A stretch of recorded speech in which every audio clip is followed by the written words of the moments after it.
PTI रहनुमा लाहौर में media talk कर रहे हैं, आपको ले चलते हैं। वो इमरान खान से एक उम्मीद वाबस्ता करके आए थे और इमरान खान साहब ने उन्हें एक पैगाम देकर वहां से रुखसत किया और वो पैगाम बड़ा वाज़ेह था। वो पैगाम था कि हमें अपनी ज़ात से, अपनी जमात से ये वतन ज़्यादा अजीज़ है। हम कोई ऐसा कदम नहीं उठाएंगे जिससे पाकिस्तान को, पाकिस्तान के आइन को या जमहूरी निज़ाम को नुकसान पहुँचे। लेकिन हमें एहसास है कि पाकिस्तान की आवाम पर आज क्या गुज़र रही है और उनकी ख्वाहिश क्या है। और जो लेटेस्ट ओपिनियन पोल सामने आए हैं उससे भी वाज़ेह होता है कि पाकिस्तान की आवाम की ये एक राय है कि हल, मुल्क के मसाइल का हल नए इंतखाबात हैं। वाहिद जमहूरी आइनी हल नए इंतखाबात हैं। चुनाचे उन्होंने कहा कि मैं आइन और जमहूरी रास्ते को अपनाते हुए जो मेरे अख्तियार में है, मैंने बहुत समझाने की कोशिश की, मैंने बहुत मौके दिए, ऑपोजिशन से भी बात की और कहा, उनको पैगामात मुख्तलिफ अंदाज में गए। हमारे सदर जनाब डॉक्टर आरिफ अलवी साहब ने अपना किरदार अदा करने की कोशिश की कि जो फासले हैं वो कम हो सकें और हम किसी मुस्बत रास्ते पर आगे बढ़ सकें। पेशरफ्त न हो सकी और मामला जू का तू रहा। इस कैफियत को देखते हुए मैंने बैसियत चेयरमैन पीटीआई के इमरान खान साहब ने ये फैसला किया कि जो उनके अख्तियार में है वो कदम उठाएं और उन्होंने ऐलान किया कि मैं मशावरत के साथ बहुत जल्द खैबर पख्तूनख्वा और पंजाब की असम्बलियाँ जो मेरे अख्तियार में हैं मैं तहलील कर दूंगा ताकि नए इंतखाबात की एक फ़िज़ा जो है वो हमवार की जा सके। कौमी असम्बली के हमारे मेंबरान जो हैं, आपके इल्म में है, वो पहले ही असम्बलियों से बाहर आ चुके हैं और हुकूमत का या पार्लियामान का अमली तौर पर अब हिस्सा नहीं है। उसके बाद वो तशरीफ़ लाते हैं लाहौर में और उन्होंने दो अहम इजलास मुनक़िद किए। एक इजलास उन्होंने पंजाब की जो पार्लिमानी पार्टी है, मेंबरान सूबाई असम्बली, उनको दावत दी और उनसे मशावरत की, अपना नुक्ता नज़र पेश किया, उनका नुक्ता नज़र सुना और अपना जहन बनाया। और उसके अगले दिन उन्होंने खैबर पख्तूनख्वा के मेंबरान सूबाई असम्बली से मशावरत की, तबादला ख्याल किया। उसके बाद आपके इल्म में है कि उन्होंने एक डिवीज़न वाइज मेंबरान की मीटिंग्स का आगाज़ भी कर रखा है और वो छोटे छोटे वफूद की शक्ल में उनसे मिल रहे हैं। आज की मीटिंग में उन्होंने हमें सबको एतमाद में लिया और ये कहा कि मैंने जितनी मशावरत की है और मैं जितने लोगों से मिला हूँ और मैंने जितनी नोक पलक देखी है, मैं बिल्कुल अपनी राय पर मज़ीद कायल हो चुका हूँ कि वाहिद हल नए इंतखाबात हैं और नए इंतखाबात की तरफ बढ़ने के लिए पहला हमारी संजीदगी का मुजाहरा जो है वो असम्बलियों की तहलील होगी। चुनाचे आज पार्टी की क़यादत ने इमरान खान साहब को इख्तियार भी दिया है और उन्होंने ये फ़ैसला फरमाया है कि वो असम्बलियों की तहलील, खैबर पख्तूनख्वा की और पंजाब असम्बली की तहलील वो अगले चंद रोज़ में करने का इरादा रखते हैं ताकि जो सारा प्रोसेस है वो आगे बढ़ाया जा सके।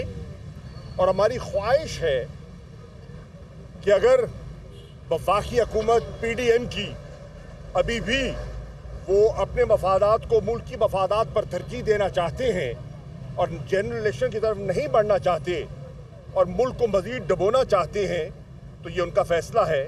हमारी ख्वाहिश है कि पंजाब में और खैबर पख्तूनख्वा में माह रमज़ान से पहले इलेक्शंस का प्रोसेस मुकम्मल हो चुका हो और हुकूमतें मार्ज़ वजूद में आ चुकी हों। अब इसको आप सामने रख लें तो आपको ये बिल्कुल वाज़े हो जाएगा कि इमरान खान की ख्वाहिश है कि असेंबलियों की तहलील में ताख़ीर न की जाए। ये उन्होंने आज अपना जहन जो है अपनी सीनियर लीडरशिप से उन्होंने उसका इजहार कर दिया। दूसरी बात जो उन्होंने की है और सब ने उसकी तायीद की है, और वो है तेज़ी से बिगड़ती हुई हमारी माशी सूरत हाल। सबकी राय थी और असद उमर साहब यहाँ हमारे माहिर भी हैं, मईशत को मुझसे बेहतर समझते हैं। इन सब की राय है कि हुकूमत के पास कोई प्लान नहीं है। बिजनेस कम्युनिटी का, ताजर तबके का एतमाद खो चुके हैं। किसान परेशान है, मुल्क में सरमायाकारी नहीं हो रही। जिस लेवल पर, जिस ग्रोथ के फिगर पर हम मईशत को छोड़ के गए थे, वो तनज़्ज़ुली की तरफ तेज़ी से आ रही है। अगर आप इंडस्ट्रियल प्रोडक्टिविटी को देखें, वो गिरती चली जा रही है। अगर आप प्राइवेट सेक्टर को, जो कि वो अपना इन्वेस्टमेंट्स के लिए बोरोइंग करते हैं, उसको देखें तो वो गिर रही है। यानी कि हर इंडिकेटर जो है वो इशारा कर रहा है कि मईशत बिगड़ती चली जा रही है। IMF के साथ मामलात, डार साहब की गुफ्तगू आपने सुन ली है, बिगड़ चुके हैं और एक खलीज पड़ चुकी है उनकी सोच में, और मौजूदा वज़ीर ख़जाना की सोच में एक खलीज पड़ चुकी है।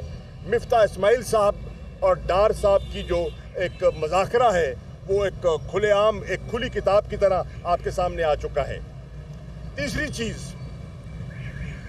पार्टी ने इस चीज़ को अप्रिशिएट किया कि लोगों के जो इस्तराब था और जो पिटिशंस की शक्ल में मुतालबा था कि चीफ जस्टिस साहब अशरफ शरीफ साहब के जो उनका जो कत्ल हुआ है उसका नोटिस लें और उनके ख़ानदान को इंसाफ मुहैया किया जाए।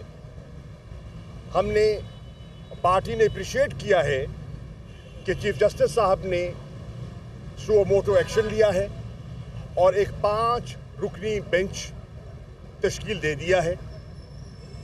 उस बेंच के सामने एक फैक्ट फाइंडिंग रिपोर्ट भी आ चुकी है।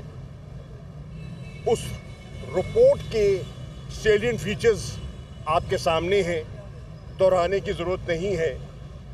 और अशरफ शरीफ साहब की वालदा का जो नुक्ता नज़र है वो भी सबके सामने आ चुका है और वो इंसाफ की तालिब हैं।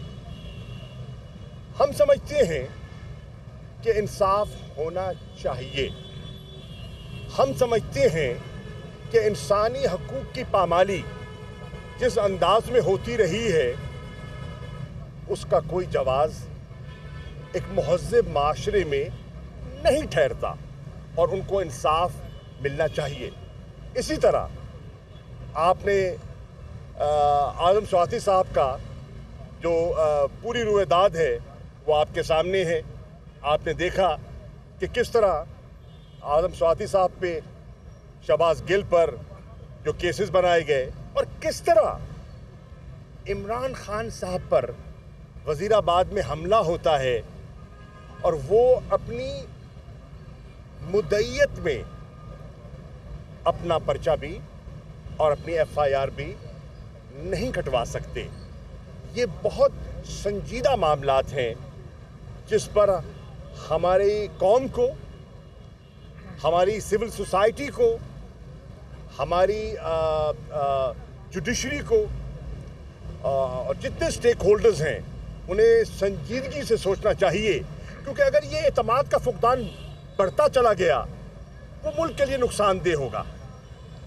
हम एक जिम्मेदार जमात हैं, हमारी वफाकी सोच है, हमारी जमहूरी सोच है, हम आईनी किरदार के अंदर रहते हुए अपनी बात को आगे बढ़ाना चाहते हैं। हम हरगिज़ कोई ऐसा कदम नहीं उठाना चाहेंगे जिससे मुल्क को नुकसान हो या मुल्क के किसी इदारे को नुकसान हो या किसी इदारे की तज़हीक हो। हम हरगिज़ ये नहीं चाहते। हम चाहते हैं अगर पिछले 7-8 माह में अगर कोई खलीज पैदा हुई है, अगर कोई बदगुमानियाँ पैदा जन्म लिया है और उसकी बहुत सी वजूहात हो सकती हैं, तो हम आइंदा आने वाले दिनों में इस किस्म की कॉन्फिडेंस बिल्डिंग करें कि वो खलीज कम हो सके, उसमें इजाफा ना हो, वो कम हो सके और मुल्क जो है इस हैजानी कैफियत से बाहर आ सके। ये मेरा चौथा पॉइंट था। जी डॉक्टर साहब, आप कुछ कहना चाहें तो आप कहें। जी, मैं ये अरशद शरीफ की वालदा का जो ख़त है जो उन्होंने आज लिखा को, जो अपनी रिक्वेस्ट भेजी है, हम समझते हैं हमारी पार्टी का ये मौक़िफ़ है डिस्कशन के बाद कि उनको इंसाफ मिलना चाहिए। और जो उन्होंने नाम लिए हैं, जो ज़ाहिर है उनके बेटे उनको बताते जा रहे थे क्या हो रहा है, पूरी तफसील से उन्होंने डिटेल दिए हैं, तो हम समझते हैं कि ये हक उनका बनता है कि FIR कटे उनके कंप्लेंट के मुताबिक। और ये भी हमारी पार्टी का फैसला है कि कई नाम, जैसे जनरल फैसल का नाम है, सेक्टर कमांडर फ़हीम का है और कुछ नाम है, ये नाम वही नाम है जो आज़म स्वाति ने बार बार ले लिए। उनको कस्टोडियल टॉर्चर किन्होंने करवाया, ये वही नाम। लाहौर के मनाजिर हैं। शाह महमूद कुरैशी समेत PTI रहनुमाओं की मीडिया टॉक इस वक्त जारी है और उनकी जानिब से कहा जा रहा है कि हुकूमत ताजिर तबके का एतमाद खो चुकी है। और इस वक्त भी ये आप देख सकते हैं मनाजिर, और ये पाकिस्तान तहरीक इंसाफ के रहनुमा हैं, उनकी जानिब से इजलास के बाद मुशावरती इजलास जारी था, ज़मान पार्क में अहम इजलास था और इसके बाद ये फैसला किया गया है कि जो शाह महमूद कुरैशी हैं उन्होंने बताया कि 3 से 4 दिन तक ये फैसला हो सकता है कि असम्बलियाँ तहलील कर दी जाएं। और उनके मुताबिक पाकिस्तान तहरीक इंसाफ ये चाहती है कि रमज़ान से पहले पहले खैबर पख्तूनख्वा और पंजाब में इलेक्शंस हो जाएं, नई हुकूमतें आ जाएं।